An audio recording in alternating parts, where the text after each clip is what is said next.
교회가 이제 대면 예배로 다 전환이 되었습니다. 그리고 이제 실내 안에서도 마스크를 이제 벗을 때가 멀지 않았다 이 이야기를 합니다. 어느 목사님께서 한 6천 명 모이는 저희 노예 교회인데요. 목요일마다 같이 기도회 시간을 갖습니다. 네, 이번 주 그러시더라고요. 2주 교회에서 식사를 했답니다. 그 교회는 이제 이렇게 국수를 식사를 하는데요. 성도들이 쭉 줄을 서서 국수를 먹기 위해서 줄 서 있는 그 모습을 보면서 2년 만에 이루어진 일이니까 굉장히 가슴이 이렇게 뭉클하고 보기가 너무너무 좋았다. 그 말씀을 하시더라고요.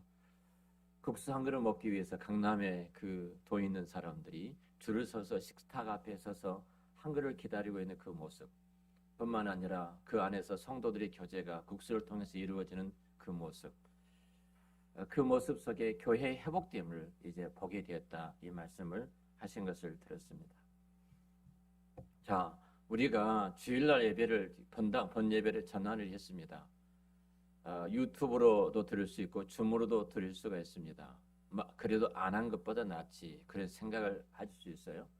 사실 어떤 면에서 보면은 우리가 대면 예배 드릴 수 없는 부득이한 환경도 있습니다. 뭐 출장을 갔다든지 외국에 사정으로 나갔다든지 여러 가지 형편 때문에 대면 예배를 드릴 수 없을 수도 있어요. 근데 예배라는 것은 혼자 드리는 것이 아닙니다. 중요한 것은 예배는 하나님께서 두세 사람이 모인 그 교회 가운데 임재하셔요. 그 교회 속에 계시는 겁니다.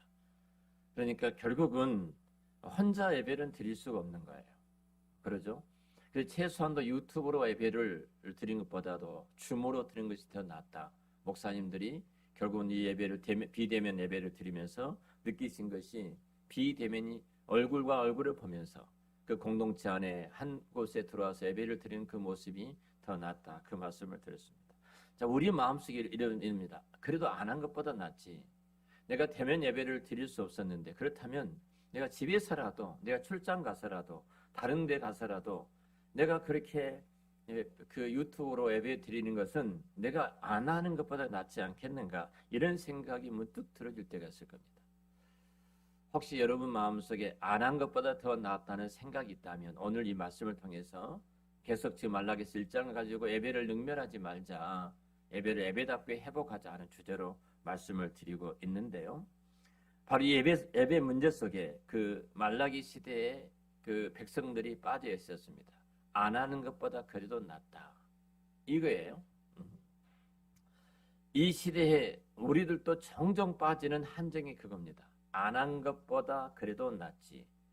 안 한 것보다 그래도 낫지. 이것은 상당히 많은 변명이 우리 안에 들어요. 나는 이런 형편, 이런 상황, 이런 환경 때문에 그래도 내가 안 한 것보다 낫지. 이것은 무서운 함정이고 그 함정이 도사르고 있는 독소를 우리가 생각해 봐야 합니다. 이걸 모르면 우리의 본질적인 예배가 무너지는 심각한 위기에 직면하게 될 것입니다. 사실 말라기 시대 이스라엘 백성들의 그 모습을 보면은 하나님을 멸시했죠. 하나님 멸시하는 대로 나름대로 이유가 있어요. 그 이유가 뭐냐면 자기들이 생각할 때 내가 하나님께 순종했다는 거예요. 하나님 앞에 예배를 드리고 또 순종도 하고 이렇게 순종을 했는데 하나님 복이 즉시로 그 복이 내게 임하지 않더라.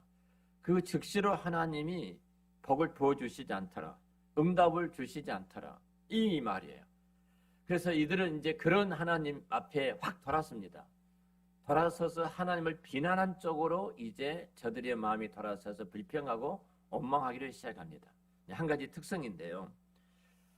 여러분 이때 하나님 백성들이 갖게 될 한 가지 특성을 우리가 유의해서 봐야 돼요. 자, 우리 마음속에도 하나님을 섬기고 예배하고 우리 인생을 하나님 앞에 모든 것을 드리는 것 생각하고 왔습니다. 그런데 하나님이 내게 아무것도 해준 것이 없어요. 그럴 때 우리 마음속에 나도 모르는 사이에 확 돌아서는 어떻게 돌아서는 어떤 하나님을 그냥 짜증을 내고 불평하는 원망하는 것이 있을 수 있는데요. 그것이 뭐냐면은 자, 이 예를 들어서 지금 이야기를 하는 거예요. 자, 첫째로 이들은 지금 뭘 하냐면 식탁, 더러운 떡을 하나님의 식탁에 올려놓은 거예요. 손님을 대접했습니다. 손님을 초대했어요. 손님을 손님대로 대접하려면은 손님께서 좋아하는 음식의 취향을 알아야 돼요. 무엇을 좋아하는가? 고기를 좋아하는가? 채소를 좋아하는가? 국물을 있는 거 좋아하는가? 아니면 뭐 등등등. 뭘 좋아하지 이 손님은? 그리고 그 손님에 대한 취향에 맞는 식탁을 준비해야 되지 않습니까? 그것이 손님을 손님으로 대접하는 것입니다. 그러죠? 손님을 손님으로 대접하는 거예요. 그런데 이들은 지금 더러운 떡을 하나님의 제단에 드렸어요. 썩고 냄새난 떡을 하나님의 제단에 드렸어요. 이스라엘 심정을 여러분들이 한번 대변한다고 생각해 보세요. 어떻게 대변하겠어요? 자, 이들이 왜 더러운 떡임에도 불구하고 하나님께 드렸을까요? 한번 이야기 한번 해봐야 돼요, 우리가. 예? 안 드리면 그만이에요. 안 드리면 그만인데 왜 더러운 떡을 인데도 불구하고 하나님께 드렸을까? 예?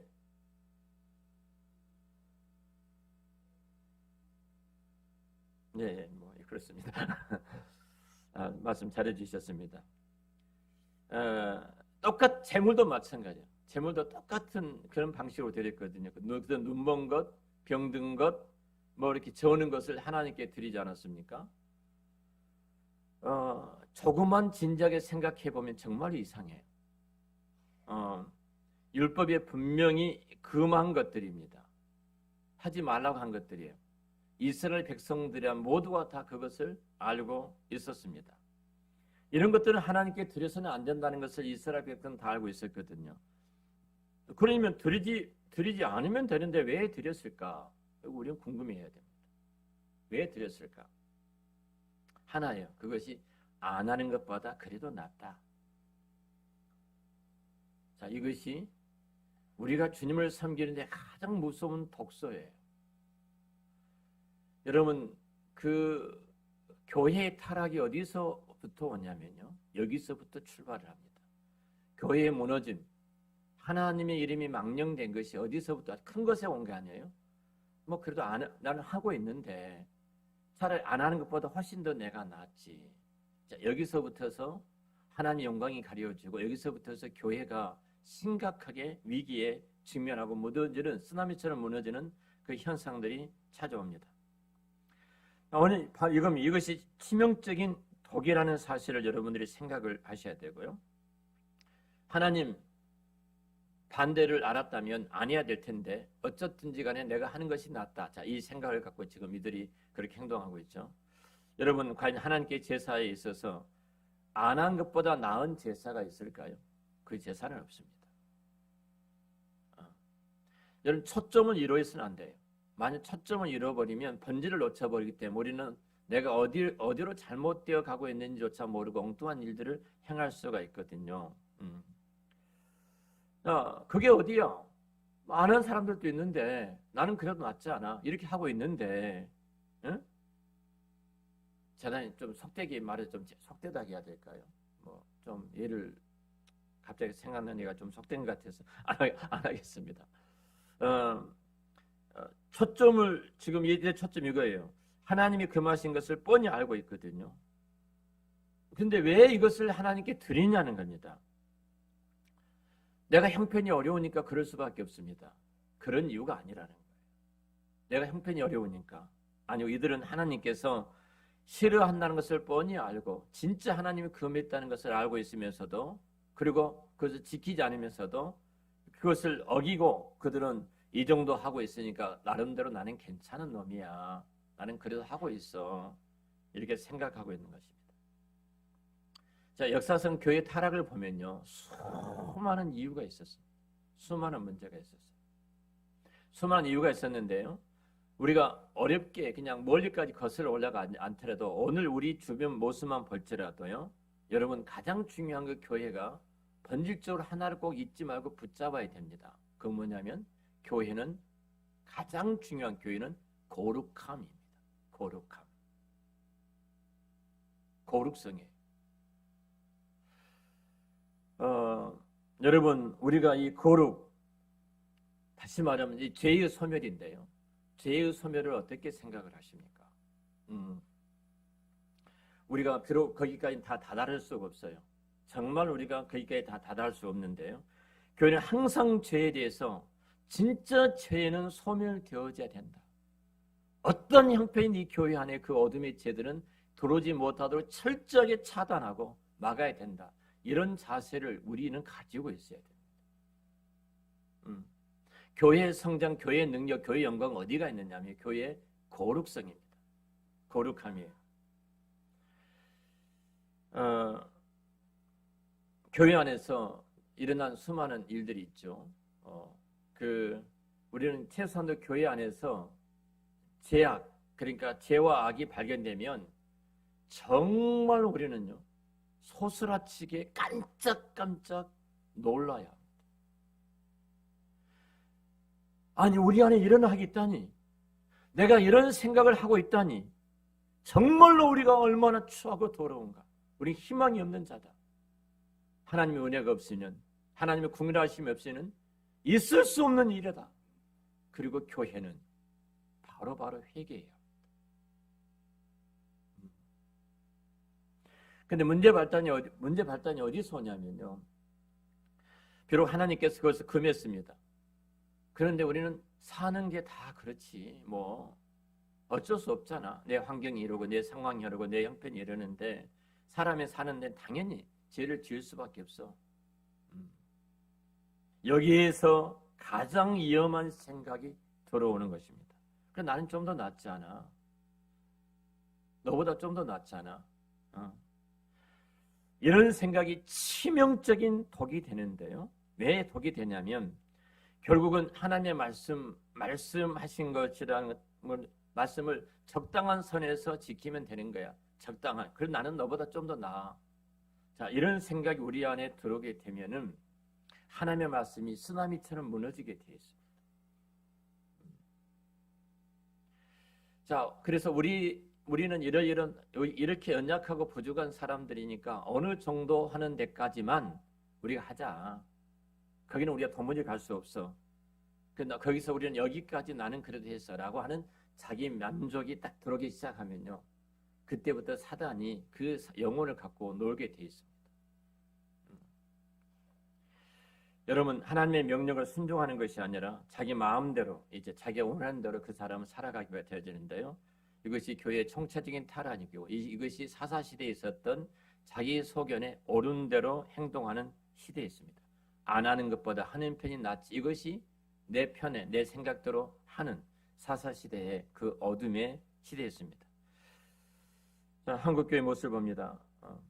최근에 정광 목사 그 교회가 이렇게 방송에 나왔습니다. 두 가지 반응입니다.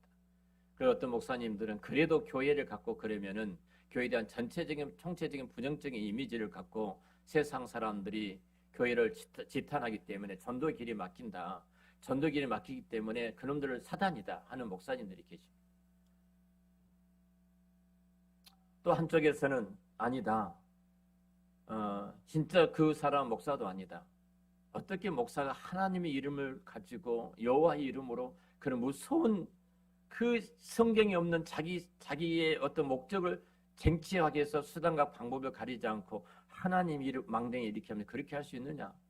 자, 이렇게 하는 목사님들이 계십니다. 중요한 것은 이겁니다.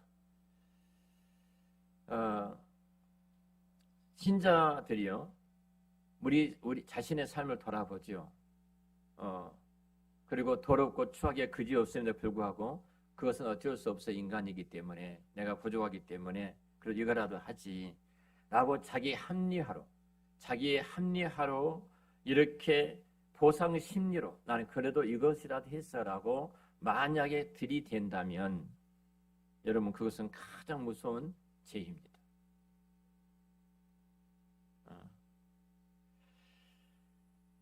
여러분, 하나님 앞에 내가 죄에 대해서 민감하게 반응하지 아니하면요, 사단이 우리를 어떻게 무너뜨릴지 모릅니다. 정말로 죄에 대해서는 우리가 소름이 끼칠 정도로 깜짝깜짝 놀라면서 회개하는 자리에 있지 아니하면 여러분, 말라기 시대와 똑같은 그 시대 속에 하나님을 예배 가운데서 능멸하는 행위로 우리가 갈 수밖에 없습니다. 자, 하나님이 지금 내게 무엇을 하라고 말씀하신 것이 아니에요. 하나님은 끊임없이 너는 내 앞에 누구냐고 이것을 묻고 계십니다. 정찰은 너는 누구니? 너 무엇을 했어? 이렇게 묻지 않으셔요? 동시에 너는 지금 누구니? 나는 하나님 나는 이 정도 했지 않습니까? 그래도 괜찮잖아요. 내가 다른 사람보다. 그럼 하나님 좋아하시겠지. 그게 아니라는 겁니다. 내가 무엇을 했다고 그것을 내가 좀 부족해도 덮어주는 것이 아니에요. 우리는 정직하게 인정을 해야 됩니다. 하나님 저는 잘못했습니다. 제가 이 정도밖에 되는 사람이 되지 않습니다. 정말 회개합니다. 하나님의 자비와 그 은혜와 공의 없이는 나는 한 발자국 내딜 수 없는 연약하고 부족한 사람입니다. 라고 고백을 해야 합니다. 사람이요. 어제도 잠깐 우리 사역자들하고 그 이야기를 했는데 인간은 어느 정도냐면 내가 듣고 싶은 것만 들어요. 그리고 내가 듣기 싫은 것에 있어서는 절대 듣지 않습니다. 자, 만약 사람이 그렇게 가버리면요. 가장 무서운 역사가 듣고 싶은 것만 듣고 가버리면 가장 무서운 자리에 사람이 끌려가게 돼 있어요. 그 세계적인 모든 전쟁이 나타나는 죄가 나타나는 그 현상이었거든요. 우리는 분명히 내 안에 소망이 없음을 깨닫고 하나님 은혜와 자비가 아니면 저는 일어설 수가 없습니다. 뭐 안 하는 것보다 나은 편 그게 아니라 정말로 하나님의 구별 앞에 나는 희망이 없는 자입니다. 이런 성도의 자세를 가질 때 그때 하나님이 그를 통해서 하나님의 구별을 베풀어 주고 계시거든요. 왜 하나님께서 지금 말라기 시대를 고발했을까요? 그리고 오고 오는 모든 교회 앞에 이 말씀을 통해서 그 말씀을 듣도록 해주셨고 우리 한사랑교회도 동일하게 그 말씀을 듣도록 해주셨을까요? 분명히 그것은 하나님께서는 하나님 백성과 나는 너희 하나님이 되고 너희 나의 백성이 된다. 내가 거룩하니 너희도 거룩하라. 이 언약 백성의 거룩함인데요. 이 거룩함을 무너뜨렸던 이들을 지금 하나님 원하시는 너희들의 떡고물이 아니라 너희들의 제사가 아니라 내가 너희들한테 먹지 못해서 구걸하고 있는 것이 아니다. 너와 나의 관계가 누구인가? 이걸 지금 하나님은 묻고 계시는 거예요. 그러니까 우리 찬양 가운데 우리 유사님이 그 멘트를 해주셨습니다만 사실 하나님이 우리 가운데 펼쳐주신 그 현장을 한번 보자는 겁니다. 뭘 내게 지금 원하고 계신가? 우리 주님의 백성된 우리에게 항상 요구되는 자세는 주님 말씀하십시오. 주의 종이 듣겠습니다. 이 부분입니다. 능력을 말하는 것이 아닙니다. 내가 하나님의 요구를 모두 행할 수는 하였다. 그런 말이 아닙니다. 나는 그 정도까지 했다, 할 수 있다. 그것이 아닙니다. 할 수 있든 할 수 없든 그것은 내 기준에서 재단절하지 말고 주님께서 우리에게 요구하시는 제자의 도가 뭐예요? 자, 예수님이 부자 청년이 주님을 따르겠다고 말하잖아요.